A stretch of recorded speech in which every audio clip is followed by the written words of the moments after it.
Good morning. It is January 7th, 5:32 in the morning. Thanks a lot for coming and checking up on me. It's a Friday. It's Aloha Friday. Last day of the week. Last day of the work week, at least. Doesn't mean the work ends, but last day of the week. It is a Friday. And I did play basketball yesterday. I'm a little sore, but like I said, it's one of those hurt so good pains that I have. Hurt so good. I have a funny story from yesterday as well, but I'll tell that to you guys another day. Today's Friday, which means it's another Fable Friday. And today's Fable Friday is not so much of any animals this time. It's a story called The Sultan and the Vizier. Vizier. I had to look it up. And so a vizier is basically the Sultan's right-hand man. He takes care of what the Sultan needs, or the prime minister or the president, essentially. He takes care of collecting the taxes. Basically he's his go-to guy, second in power, or second in, maybe not so power, but anyway, second-hand man to the Sultan. So the Sultan and the Vizier. The Vizier grew up in the Sultan's house. And as the old Sultan passed away, the Vizier continued to care for his son. His son now became king, and the Vizier was in his house for 30 years and continued to be a wholesome man, a God-fearing man, a trustworthy man. And the Vizier only wanted the best for the king and his family. One day, because of the piety of the Vizier and the good-hearted nature of himself, he made enemies. And so his enemies were dishonest, and they didn't like the straightforwardness of the Vizier. So they started to make up rumors about him. They slandered about him, and they got to the ear of the king. The king would ignore these words, saying that my man is not that kind of person. My man has been with me ever since I was a little boy. He's cared for me for the past 30 years. My man, my Vizier, is not that kind of man. But over time, the rumors continued to spread, and they continued to keep coming back to the king's ear, the Sultan's ear. So the Sultan one day has had enough. He thinks to himself he's only human, and he needs to realize maybe everybody can be wrong. There's so many people talking about the Vizier's shady business that he's doing, it must be true. He calls in the Vizier in front of him and says to him, here are the accusations made against you, and for your plights and for your sins you will be sentenced to death. Death by being thrown to the dogs. So the Vizier, obviously surprised by this, begs for his life, and he says his decision is final. So the Vizier now says, O King, O Sultan, would you give me 10 more days? I need to tend to my household. There's things I have that I have to give back to people. There's things I've borrowed that I need to return. I need to set up so that my family is well taken care of after my demise. Sultan, would you give me 10 more days until being thrown to the dogs? So the Sultan says, you have to promise that you won't run away. You have to make assurances that you will not run away. So they talk it over and they find a way to ensure that he says, I give you my word, I'm a God-fearing man, I give you my word, I will not run. But give me this time so that I can take care of the things that I need to be taken care of. The Sultan agrees, and the Vizier hurries back home. He's running, he's hurrying back home. He gets into the house and he grabs a bag full of 100 gold coins. That's it. He runs out of the house and he finds the huntsman of the Sultan's house. The huntsman is also the caretaker of the ferocious dogs. He goes to the huntsman and he says to the huntsman, I will give you these 100 coins, but I just need one request. please let me take care of these dogs for the next 10 days. The huntsman agrees and says the dogs are all yours. For the next 10 days, with sadness in his heart and with hope in his heart, he takes care of these dogs.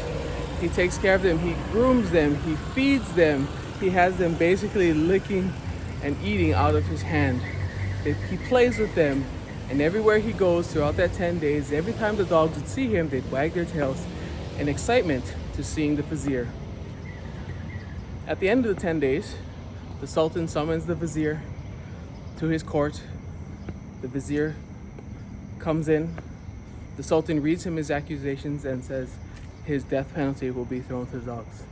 He's tied up, and with everybody in the courthouse watching, he's thrown into the pit with the dogs. But to everybody's surprise, the dogs, the ferocious dogs, they come out with their tails wagging, and they start licking his face, and they start wagging their tails when they see the Vizier at the bottom of the pit.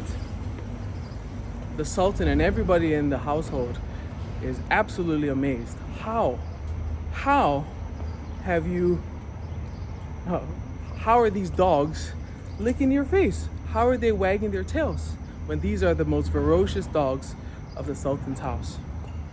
The Vizier looks up at the Sultan and he says, "O Sultan, I spent the last 10 days caring, feeding, and looking after these dogs. And for that, they show me affection and they show me loyalty. O King, I've taken care of you for the past 30 years. At the words of a few rumors, how have I been treated?" The Sultan looks at the Vizier in shame and embarrassment, and he says, "O Vizier, I am sorry. Please take this finest robe of my house. Please take the higher position in my house." And he restores him back to his proper position in his house once again. He says also, the enemies that will, along with your robe, the enemies will be given into your hand. Do with them what you want. And these are the people that have been spreading the rumors about him. So the Vizier stands up, he dusts himself off, and he thanks the king. "O King, thank you. Thank you so much for your graciousness and your kindness. Thank you for the robe. And thank you for giving my enemies into my hand to do what I feel." He puts on the robe, he cleans himself off, and he looks at the enemies, and he treats them, and he turns around, and he shows them kindness, and he gives them a pardon, and he says, "You guys are free."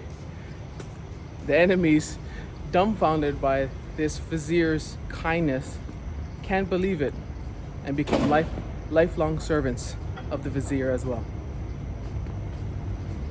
The end.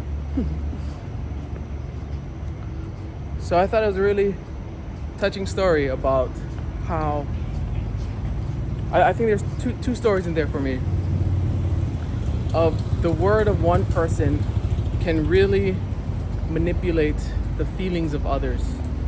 And don't be so quick to believe the kindness of the one kind act of someone. Don't be so quick to say that person is a kind person just because of one act. And also on the flip side, if somebody does a kind or something that's unkind to you, or they say a rude remark, or they say something that's not nice and it irritates you, it upsets you, it maybe even does something worse to you, don't feel that's what that kind of person that is, because it's just a one-time thing. And it's kind of like the Sultan just believing, like we said, he's only human, but the Sultan eventually believed what he shouldn't have, and he should have saw for what he's got right in front of him, which was a servant that took care of him ever since he was a little boy.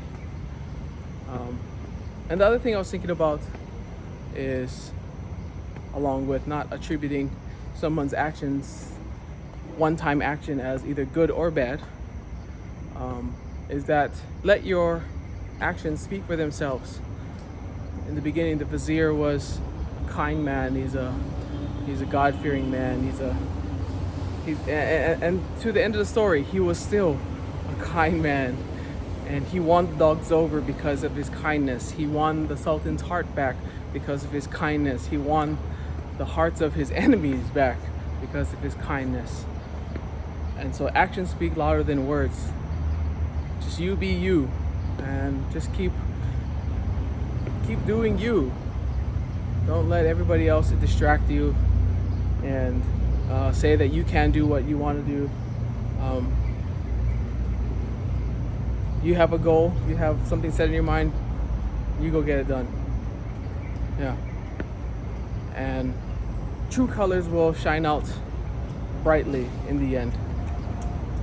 So anyway, hope you enjoyed that fable story, the Vizier and the Sultan. It's in 1300s. The 1300s. It's Arabic. I think in the Arab countries they still use that word, Vizier. Vizier, Vizier. I've never come across with that before I'd read this story. But yeah, some nice thoughts in there. If you've got any other thoughts about the story and how maybe you'd like to apply it to yourself, maybe you had a little epiphany moment about him taking care of the dogs. Did you know where the story was going? I was trying to hide some things in the story that didn't make it too obvious that was the climax of it. But maybe you saw it. And that's just one small quick tip. That's what I've been learning about, is when telling story, you want to give enough information, but you want to hide the climax of the story in the story without the audience knowing that that's the big turning point in the story. So it's a fine balance. It's kind of like the reveal it's like a gift, and it's a gift that you hide, that the audience has to know about the gift that's in there, but you don't want to give it to them in the very beginning of the story. It's not like, okay, for example, had I said, here's a story about devotion and love and being true to who you are, and even though you're in a bad situation, if you just continue to be yourself, then things are going to turn out all right. Let me tell you now a story called The Sultan and the Vizier. See, that was the whole climax of the story, and if I tell you that before the story starts, then you're looking for that point within the story. And so, once again, kind of keep the moments of realization or moments of reflection hidden. Give them, reveal it, like you say, oh, they would be thrown to the dogs for the death penalty, but don't focus on that, and that be the crux of the story. Maybe when you heard that he started feeding the dogs, maybe you realized, okay, this is where it's going. Or maybe when you heard me say he goes to the huntsman and he takes care of the dogs, and you said, at that part, maybe you got it. For most people, they would, but maybe I can tell it a little better next time, that I can hide that nugget a little bit deeper into the story. And yeah. Anyway, love you guys. Thank you guys very much.